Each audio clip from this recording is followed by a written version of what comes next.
सबसे बड़ी समस्या। बहुत समय पहले की बात है। एक महाज्ञानी पंडित हिमालय की पहाड़ियों में कहीं रहते थे। लोगों के बीच रहकर वह थक चुके थे और अब ईश्वर भक्ति करते हुए एक सादा जीवन व्यतीत करना चाहते थे। लेकिन उनकी प्रसिद्धि इतनी थी कि लोग दुर्गम पहाड़ियों, सकरे रास्तों, नदी, झरनों को पार करके भी उनसे मिलना चाहते थे। उनका मानना था कि यह विद्वान उनकी हर समस्या का समाधान कर सकता है। इस बार भी कुछ लोग ढूंढते हुए उसकी कुटिया तक आ पहुंचे। पंडित जी ने उन्हें इंतजार करने के लिए कहा। 3 दिन बीत गए।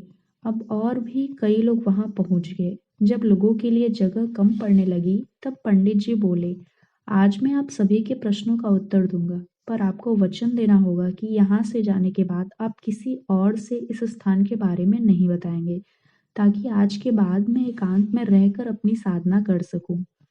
चलिए अपनी अपनी समस्याएं बताइए।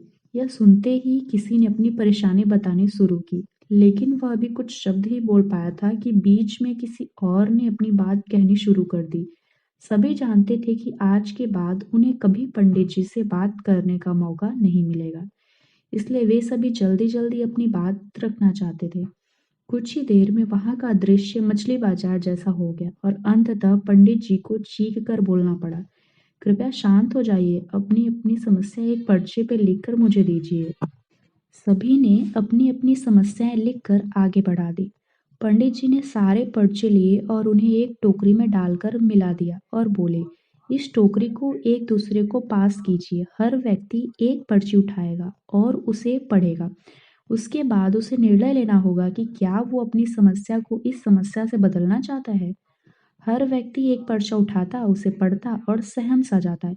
एक एक करके सभी ने पर्चियां देख ली, पर कोई भी अपनी समस्या के बदले किसी और की समस्या लेने को तैयार नहीं हुआ। सबका यही सोचना था कि उनकी अपनी समस्या चाहे कितनी ही बड़ी क्यों न हो, बाकी लोगों की समस्या जितनी गंभीर नहीं है। 2 घंटे बाद सभी अपनी अपनी पर्ची हाथ में लिए लौटने लगे। वे खुश थे कि उनकी समस्या उतनी बड़ी नहीं है जितना कि वे सोचते थे। दोस्तों, ऐसा कौन होगा जिसके जीवन में एक भी समस्या न हो? हम सभी के जीवन में समस्याएं हैं। कोई अपनी स्वास्थ्य से परेशान है तो कोई धन की कमी से। हमें इस बात को स्वीकार करना चाहिए कि जीवन है तो छोटी बड़ी समस्याएं आती ही रहेगी। ऐसे में दुखी होकर उसी के बारे में सोचने से अच्छा है कि हम अपना ध्यान उसके निवारण में लगाएं। और अगर उसका कोई उपाय ही न हो तो अन्य उत्पादक चीजों पर ध्यान केंद्रित करें। हमें लगता है कि सबसे बड़ी समस्या हमारी ही है, पर यकीन जानिए इस दुनिया में लोगों के पास इतनी बड़ी-बड़ी समस्याएं हैं कि हमारी समस्या तो उनके सामने कुछ भी नहीं है।